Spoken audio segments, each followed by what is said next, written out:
மீசான் டைம் நேர்களை நிகழ்ச்சிக்குள் அன்போடு வரவேற்றுக் கொள்கிறோம். இன்றைய பதிவுல மிக முக்கியமான செய்திகள் குறித்து பார்க்கலாம். ஹுர்முஸ் ஜலசந்திக்குள் அதிரடியாக புகுந்த அமெரிக்காவினுடைய ராட்சத போர் கப்பலை அழிப்பதற்கு 30 நிமிடங்கள் காலக்கெடு கொடுத்தது ஈரான். உச்சபட்ச பதட்டத்தில் மத்திய கிழக்கு நாடுகள். பேச்சுவார்த்தைக்கு என்னானது, யுத்தம் தான் தீர்வா அப்படின்ற பல்வேறு விடயங்களை பேசுறது தான் இன்றைய பதிவு. அமெரிக்காவினுடைய போர்க்கப்பல் 2 DDG 121 DDG 112 என்ற போர்க்கப்பல் 2 அதிரடியாக ஹுர்முஸ் ஜலசந்திக்குள்ள புகுந்தது மிகப்பெரிய ஒரு பரபரப்பை ஏற்படுத்தியது. இஸ்லாமாபாத்தில் ஆரம்பிக்கப்பட்ட பேச்சுவார்த்தைக்கு என்னானது அப்படின்ற பல்வேறு கேள்விகளை தாண்டி மத்திய கிழக்கு நாடுகளில் மற்றொரு போர் வெடிக்க ஆரம்பிச்சாச்சா அப்படின்ற அச்சமும் இப்போது எழ ஆரம்பிச்சிருக்கு. திடீரென டொனால்ட் ட்ரம்ப் ஹுர்முஸ் ஜலசந்தியை மீட்கிறதுக்கான கன்னி வெடிகளை அகற்றும் பணி ஆரம்பம் அப்படின்னு சொல்லி அதிரடியான ஒரு செய்தியை வெளியிட்ட ஒரு சில மணி நேரத்துக்குள்ளதான் குறித்த போர்க்கப்பல் 2 ஹுர்முஸ் ஜலசந்திக்குள்ள வந்திருக்கு. இது குறித்து அமெரிக்காவுடைய அதிகாரிகள் என்ன சொல்றாங்க அப்படின்னு கேட்டீங்கன்னா, இந்த ஒரு நடவடிக்கை சர்வதேச கப்பல் போக்குவரத்துடைய சுதந்திரத்தை பரிசீலனை செய்வதற்கான ஒரு நடவடிக்கை தான். எமது 2 போர் கப்பல்களும் ஹுர்முஸ் ஜலசந்தியை பத்திரமாக கடந்தது, எந்த ஒரு அச்சுறுத்தலும் இருக்கல அப்படின்னு ஒரு விஷயத்தை இப்போது அறிவிச்சிருக்கிறாங்க. என்னடா பேச்சுவார்த்தை அங்க நடக்குது, ஹுர்முஸ் ஜலசந்தி தான் ஈரானுடைய துரும்புச்சிட்டு அப்படின்னு சொன்ன இடத்துல 2 போர்க்கப்பல்கள் வந்தது, அதுவாக பயணிச்சது, சுதந்திரம் அங்கு இருக்கு அப்படின்னு பல்வேறு விஷயங்கள் அமெரிக்கா சொல்லுது. இது குறித்து டொனால்ட் ட்ரம்ப் என்ன சொல்றாரு அப்படின்னு கேட்டீங்கன்னா, ஈரான் நல்லெண்ணத்துடன் செயல்படுகிறதா, அதை பரிசீலனை செய்வதற்கு நீண்ட நேரங்கள் தேவைப்படலை அப்படின்னு ஒரு விஷயத்த சொல்லிட்டு நல்லெண்ண அடிப்படையில் ஹுர்முஸ் ஜலசந்தியை திறந்துட்டாங்க, நாங்கள் போய் வந்துட்டோம் அப்படின்னு ஒரு கதையை சொல்லியிருக்கிறாரு. இங்கு நல்லெண்ணம் அப்படின்னு இவர் எதை சொல்றாரு அப்படின்னு கேட்டீங்கன்னா, நல்லெண்ண அடிப்படையில் தான் ஹுர்முஸ் ஜலசந்தியை ஈரான் திறக்கிறதாக இஸ்லாமாபாத்தில் பேச்சுவார்த்தையில் இருக்கிற நிபந்தனைகள்ல உண்டு. அதன் அடிப்படையில் தான் திறக்கிறதாகவும் அவங்க இருந்தாங்க. நல்லெண்ண அடிப்படையில் திறந்தாங்களா அப்படின்னு ஒரு விஷயத்தை நாங்கள் சோதிச்சு பார்த்துட்டோம் அப்படின்னு ஒரு விஷயத்தை இப்போது டொனால்ட் ட்ரம்ப் சொல்லியிருக்கிறாரு. இது குறித்து ஈரானுடைய அறிக்கை என்ன அப்படின்னு பார்த்தீங்கன்னா, புஜைரா துறைமுகத்தில் இருந்து அமெரிக்காவினுடைய 2 போர்க்கப்பல்கள் வந்தது, இடைநடுவே மறித்து அமெரிக்காவுக்கு 30 நிமிடங்கள் காலக்கெடு கொடுத்திருக்கிறோம். ஹுர்முஸ் ஜலசந்தியிலிருந்து கப்பலை அகற்றணும், இல்லண்டா நீங்களாகவே அழிச்சிடணும், இல்லண்டா நாங்க அழிக்க வேண்டி வரும் அப்படின்னு சொல்லி 30 நிமிடங்கள் காலக்கெடு கொடுத்திருக்கிறாங்க. இந்த ஒரு செய்தி அமெரிக்காவை தூக்கி வாரி போட்டது. கடந்த காலங்களில் சொன்னாங்களே, ஈரானுடைய கரங்களில் விமானங்கள் சிக்கிறக்கூடாது என்பதற்காக நாங்கள் அழிச்சிட்டோம் அப்படின்னு சொல்லி அதை ஞாபகப்படுத்தி தான், நீங்கள் தானே அழிக்கிறவங்கள வல்லவங்க, நீங்களே அழிச்சிங்க, இல்லைண்டா நாங்கள் அழிச்சிருவோம் அப்படின்ற மிரட்டலை விட்டு இருக்கிறாங்க. இது குறித்து ஈரானுடைய சபாநாயகர் முகமது பாக்கர் என்ன சொல்றாரு அப்படின்னு கேட்டீங்கன்னா, ஈரானுக்கு எப்போதும் நல்லெண்ணம் அதிகம்தான், தாராள மனது படைச்சவங்க ஈரானியர்கள். ஆனா என்ன, அமெரிக்கா மீது இருக்கிற நம்பிக்கை அறவே கிடையாது.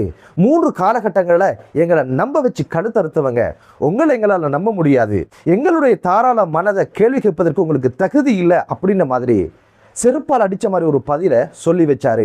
இங்க கடல் போக்குவரத்து சுதந்திரத்தை பத்தி அதை நிலைநாட்டுவதற்கு அமெரிக்கா முனையுது அப்படின்னு சொல்றது எவ்வளவு அபத்தமானது அப்படின்றது உங்களுக்கே தெரியும். ஒரு நாட்டுக்குள்ள புகுந்து அடாவடித்தனம் செய்து ஒட்டுமொத்த கட்டமைப்பையும் அழிச்சு பல்வேறு தலைவர்களை கொண்டு குவித்து, குழந்தைகள் என்ன பெண்கள் என்ன அனைத்தையுமே கொண்டு குவித்து இவங்க சுதந்திரம் பத்தி பேசுறது தான் படு கேவலமாக இருக்குது. நரி மூளை கொண்ட பெஞ்சமின் நெதன்யாகு அவர் என்ன அதிரடியான ஒரு அறிக்கையை விட்டிருக்கிறாரு அப்படின்னு கேட்டீங்கன்னா, ஈரான் முன்னையை விட ரொம்ப பலவீனமாக இருக்குது, பேச்சுவார்த்தை தோல்வி அடைந்தால் இராணுவ நடவடிக்கையின் மூலம் ஈரானை அழிப்போம் அப்படின்ற ஒரு செய்தியை சொல்லியிருக்கிறாரு. பேச்சுவார்த்தை தோக்குறதுக்கு இல்லை, அதை திட்டமிட்டு நீங்க தான் தோக்கடிக்கிறீங்க. உங்களுக்கு வேண்டியது யுத்தம் தான். உலகம் அமைதியாக இருந்தா, ஒரு நாடு வளம் பெற்றுட்டா வைத்திருச்சலை கொட்ட ஆரம்பிப்பீங்க, அண்ணனை கூப்பிட்டு அடி அடின்னு ஏதோ ஒரு போலி சாக்கு போக்குகளை கூற ஆரம்பிப்பீங்க. அந்த வகையில் தான் பேச்சுவார்த்தைன்ற ஒரு இடத்துக்கு வந்தா கூட அதை உங்களால் ஜீரணிக்க முடியல. பேச்சுவார்த்தை தோத்தா தாக்குதல் நடத்துவாராம். அந்த பேச்சுவார்த்தையை தோக்கடிக்கிறதுக்கான கைங்காரியங்களை செய்ததே உங்களோட நரிமுள்ள தானே. ஹுர்முஸ் ஜலசந்தியினூடாக அமெரிக்காவுடைய 2 போர்க்கப்பல் கடந்தது என்பது சாத்தியமற்ற ஒரு விஷயம். உண்மைக்கு புறம்பான ஒரு செய்தியாகத்தான் இருக்கணும் அப்படின்றதுதான் அரசியல் விமர்சகர்களுடைய கருத்து. காரணம் என்ன அப்படின்னு பார்த்தீங்கன்னா, ஹுர்முஸ் ஜலசந்திக்குள்ள 2000 தொடக்கம் 6000 வரையிலான கடல் கன்னி வெடிகளை புதைத்திருக்கிறது ஈரான். ஹுர்முஸ் ஜலசந்திய ஒரு துரும்புச்சீட்டாக ஈரான் பிடிச்சு வச்சிருக்கு. அதை வச்சு தண்டைக்கு உலக பொருளாதாரத்தை இப்போது மிகப்பெரிய ஒரு பொறுக்குள்ள கொண்டு போயிருக்கு.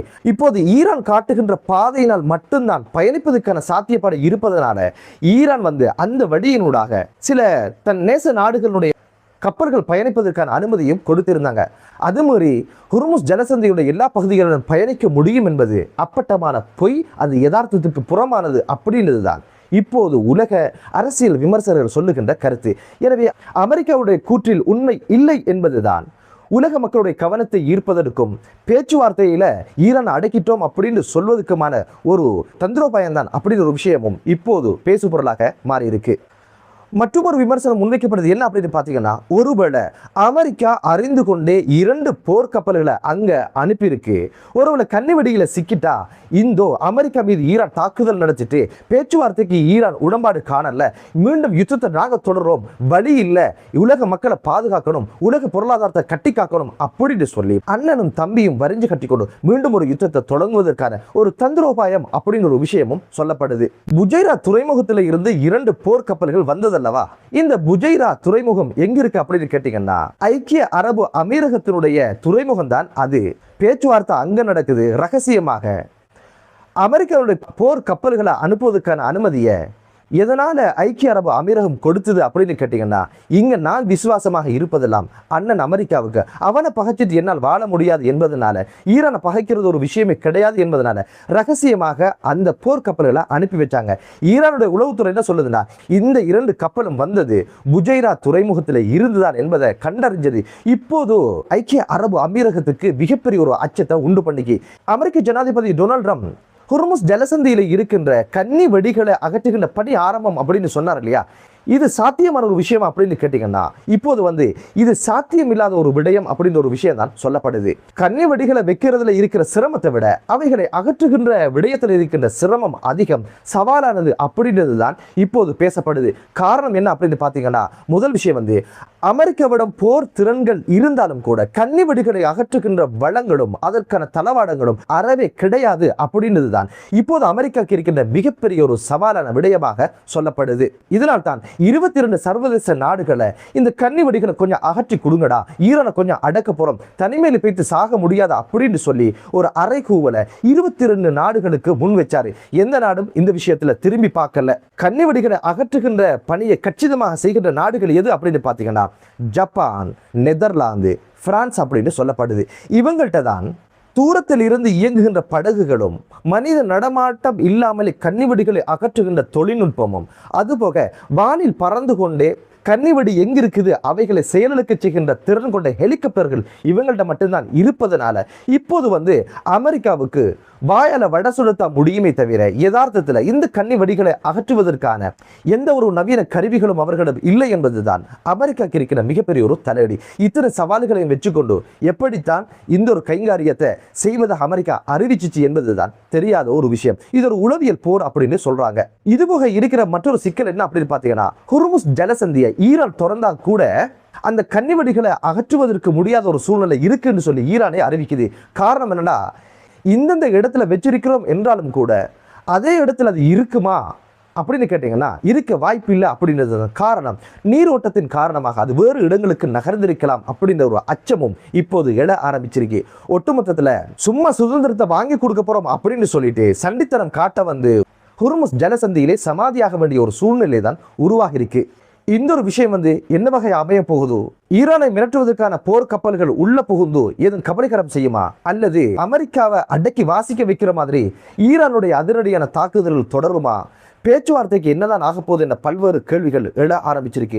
என்னதான் இருந்தாலும் மற்றும் ஒரு போருக்கான முனைப்பு தான் அமெரிக்காவினுடைய பெஞ்சமினுடைய சிந்தனையும் சித்தாந்தமாக இருப்பதனால மற்றும் ஒரு போருக்கான ஒரு வாய்ப்பு தான் அதிகம். பேச்சுவார்த்தை தோத்துப்போகும் அப்படின்றது தான் இப்போதைக்கு சொல்லப்படுகிற ஒரு விடயம். என்னதான் இருந்தாலும் இப்போதைக்கு பேச்சுவார்த்தை தொடர்கிறது, யுத்த முனைப்பும் கெடுபிடியும் அதே போன்று மறுமுனையில் தொடருது.